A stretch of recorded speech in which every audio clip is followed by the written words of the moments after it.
Hi, I'm Caitlin and welcome to the Lit Review. Today, it's the favorite day. It is LitLand Day. We are going to be walking through my TBR for July as picked by the lovely LitLand board. So if you are totally new to adventures in LitLand, I will link a playlist up below so you can go see everything that I've been doing with this so far. I've been at this for this will be month 4, so 3 months, but this will be month 4. had to think about it for a second.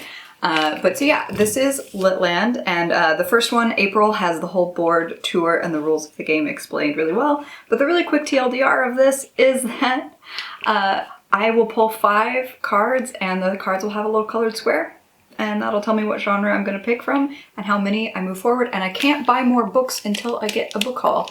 And last month we were like right here, so we're real close, and I'm scared. So let's see how this goes.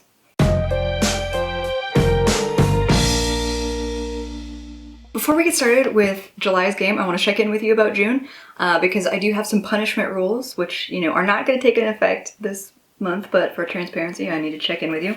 So I had 6 books to read. Here are 5 of them. The 6th one was an ebook that I did read. And I will tell you all about that in my wrap-up next week. But I have currently finished 5 of them, and I am like 100 pages in to this one, and there are 3 days left in June, so I know I'm going to finish this. I will not be pulling any extra punishment cards for this month, and I do have the rule that if I don't finish something, I can also like roll it over into the next month. But if it continues to be an outstanding read, then I have to take a punishment, or if I don't want to finish it, I have to take a punishment. But no, I'm like really close to finishing this, so I'm not gonna mess with any of that. This is definitely gonna be finished before the end of June. And I may have time to squeeze in another book besides, because this has been a really awesome quick read. I've been loving it. But I'll talk more about that in my wrap up. So I'm a little nervous about where we're headed. I really just want to get to that book haul. I've been like starving for a book haul, honestly, and it's been really hard these last couple of months not to buy books outside of my book boxes. So that's the goal. And when I do get a book haul, when I do win LitLand, I'm also going to be hosting a giveaway. So I'm sure there are many of you out there who are rooting for that to happen as well. I don't know where all this nervous energy is today. Dang. Okay, let's just get into it. So just to show off what we did and accomplished last month, the friend pick, and we ended on the purple square, which is where our friend Wilbur is at right there. So these will go here. We have our stack of cards, our former picks, our challenge squares, and our stuck squares. And as you can see, we're kind of close, but that doesn't mean anything because this game could go weird. So let's just see what happens. Okay, 1 green.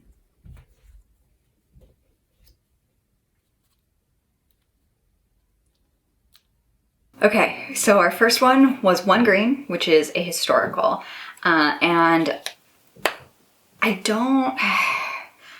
have some historicals, but I'm looking at my shelves, or was looking at them the other day and was realizing that I don't have a ton that are just like purely historical. So I might be like doing some genre bending in this, but let's, for those of you who are new, like this shelf back here is what I call my priority shelf. It actually extends much further than the camera can see. It goes like all the way across my desk, but these are the books that are currently priorities for me to read, either because of stuff I'm trying to do for another video or the most new books, stuff for my book boxes, things like that. So let me see what's on the priority shelf for historical. Okay, so the book I'm going to choose for my historical fiction pick for July is The Kingdom of Back by Marie Lu. I've been hearing amazing things about this from other booktubers like Princess at the Castle Library or Elliot Brooks, so I'm actually hyped to read this. The cover is stunning. This is an Owl Crate special edition, and like it's pretty much the prettiest Owl Crate I've seen them ever do. Like gilded edges, you know I can't resist this stuff. But the book itself sounds super interesting, and it's like a historical fiction with a bit of fantasy twist.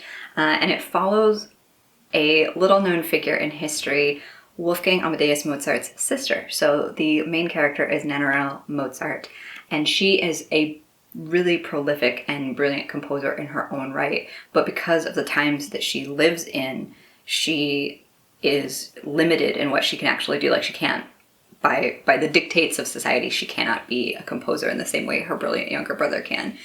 So she is really uncomfortable and disappointed and frustrated by her time period, and ends up kind of escaping in many ways to this kingdom of Back, this fictional place that she and her brother have like made up. And so a lot of the adventure components happen in that space.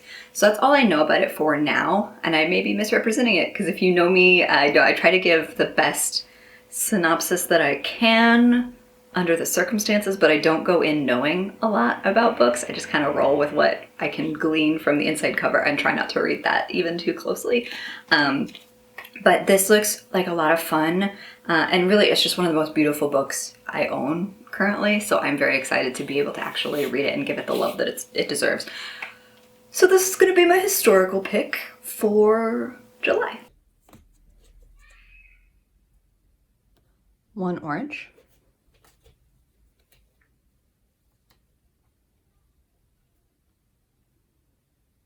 Pick number 2, 1 orange, which is either fantasy or sci-fi. This is another one I want to think about. This is great. I've been meaning to get to this book for months. This was initially a pick that was on a TBR of mine, I think in like March, and I just never got to it, which is how it ended up back here. Anything I don't finish on existing TBRs also gets back here, so it gets a second chance. And so this is a little embarrassing, because this is an arc that I got at 2019's Y'all West, and I haven't read it yet, so I'm terribly sorry to both Y'all West, the publisher, and to the author, but I'm finally gonna read this thing, and that is The Good Luck Girls by Charlotte Nicole Davis. It is a fantasy historical. Find a picture of the actual cover for you and put it here, but it has kind of like a Western vibe, and it's the first in a series where the Good Luck Girls know their luck is anything but. They are originally members of what's called a welcome house. So I suspect that it's more of like a brothel because of the air quotes around welcome house, and then the fact that the action kicks off when Clementine accidentally murders a man. So I'm suspecting that there's histories of abuse and trauma, and that the person who gets murdered was doing something he wasn't supposed to. So her friends end up risking this dangerous escape and journey to try to find freedom and to get justice for themselves and revenge too in this country that's treated them very poorly and put them in these circumstances. So it sounds like kind of like a girl gang situation, and I love a good vengeance quest. And so the fantasy elements come in kind of like the world building and pursuit, because it says that these girls are then pursued not only by human forces, but inhuman forces. So there's going to be some like mystical, magical stuff going on in Arquetta, and this is the first book in a series. So I'm excited to actually get to read this, and you know, if I end up really liking it, I'm probably going to purchase the book, the full book, so that I can support an author who I'd like to see more from. But yeah, this is going to be my fantasy pick for July. 1 purple.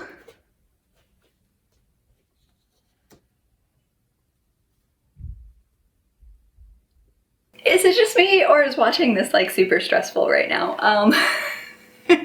I'm feeling the anxiety because I'm just so desperate to get to the end, but we did make some progress. We're going 1 purple, which is purple is my miscellaneous card. And that, to clarify, is just kind of like, if I haven't defined it as a genre or audience group that I'm already is on the board in the colors, it's anything that I own a little bit of but don't read a ton of. So like my graphic novels, my thrillers or horror, or my classics, my literary fiction. So like things like that are usually what goes into miscellaneous. Okay, for my miscellaneous pick, I'm going to be reading Witchy by Ariel Slimette Rice. Witchy is set in this really fantastical space where your power as a witch is determined by the length of your hair.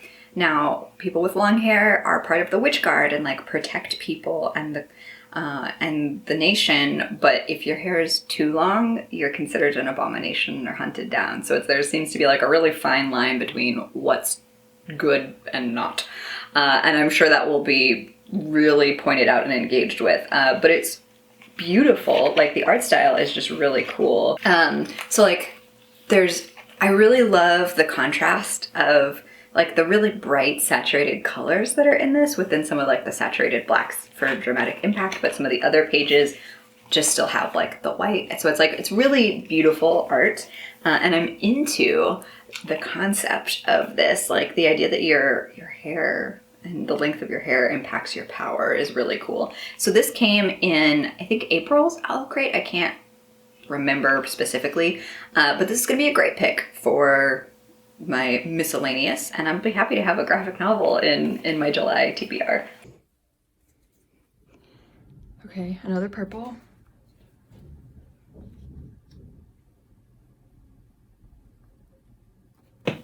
Okay, one more purple. That actually feels kind of like progress.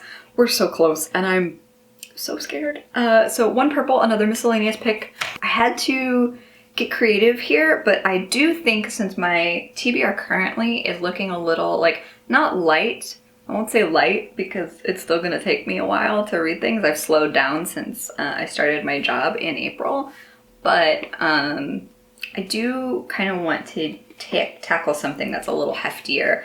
And for me, I think, excuse my very battered cover, I picked this up from a used bookstore and have had it languish on my shelves ever since, but it's The Count of Monte Cristo by Alexandre Dumas, and I can't get this sticker off to my massive frustration.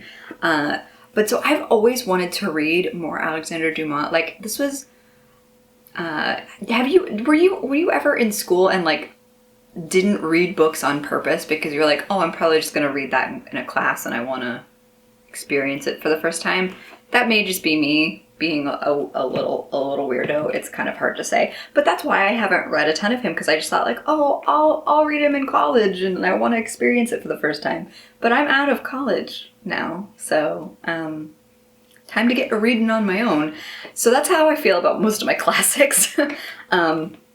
But I really want to read The Count of Monte Cristo. I really love the like cinematic retellings of this. So The Count of Monte Cristo is a really classic tale of revenge and piracy and intrigue and, you know, betrayal from your best friend. So I'm gonna read some of this back cover of this old school Bantam Classics edition. Set against the turbulent years of the Napoleonic era, Alexandre Dumas's thrilling adventure story is one of the most widely read romantic novels of all time. In it, the dashing young hero, Edmond Dantes, is betrayed by his enemies and thrown into a secret dungeon of the Chateau d'If, doomed to spend his life in a dank prison cell. The story of his long, intolerable years in captivity, his miraculous escape, and his carefully wrought revenge creates a dramatic tale of mystery and intrigue and paints a vision of France, a dazzling, dueling, exuberant France that has become immortal. So I don't think I can give you a better description than that, but it is a classic, and this book is tiny printed. Little tiny words. So this is gonna take me a while. It looks much less intimidating than it probably actually is. But this was the, you know, like my beloved beat up copy from a used bookstore, and I'm happy to be able to finally read it. Oh, okay. It's a yellow. Okay. Well, we didn't quite get there, team. But we got one yellow, and yellow is my young adult. I've left that purposely kind of broad so I can just pick from anything within that audience category. I'm excited to read some YA, some more YA. I have quite a bit of it on my TBR already, but I'm excited to officially read more of it. I'm just deeply disappointed that I didn't get to a book haul because I'm so afraid that next month we're just gonna get popped back somewhere else and the saga's just gonna continue. But that's anxiety for another time. Let's focus on the good stuff. Okay, so for my young adult pick, I'm gonna go with P.S. I Still Love You by Jenny Han. So I am trying to be better about reading and completing my series. I have a whole bunch of outstanding series, particularly in the YA genre, as well as some of my adult fantasy, but I think there's been a lot of love for this series even before the films. So this is the second book in the series where Laura Jean and Peter Kavinsky are together for real and dealing with what it means to be in a real relationship as opposed to their fake dating from book one. But then a blast from Laura's past comes back, and I think I've seen the movie, so I know it's John McLaren. And we'll see how faithful the movie is to the book. But I really enjoyed the first one in the series, and this has been like on my TBR for a really long time. I just actually need to commit and do it. So that's what I'm gonna use my one yellow for. Here is P.S. I Still Love You. So these are the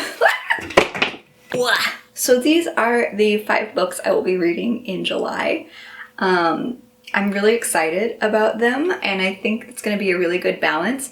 The one that's probably going to take me the longest is going to be kind of Monte Cristo. The others I feel like I can get through in a reasonable amount of time. That feels like a really kind of a nice breather, because the last couple months I've been like only finishing books like down to the wire. Like I still have to read Library of Legends in the next 3 days to finish that up. Thank you for spending time with me. I hope you have a fantastic reading day. Like and subscribe if you'd like to see more from me on this channel, and I'll see you in the next one. Bye!